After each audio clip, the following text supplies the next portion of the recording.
যা তুই তুই কোথা থেকে এসেছিস? আর নে তোর বাচ্চাকে নিয়ে যা। আর যেমন একবার এই মুহূর্তে যেন তোকে না দেখি। যা বলতেছি। যাই আমি গোসল করতে যাইছি। একটুখানি চোখে হপ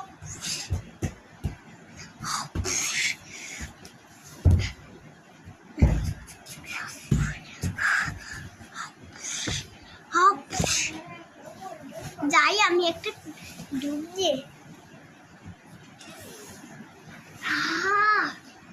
ডুবটা না হেভি হয়েছে আবার দিক এবার মেটাতে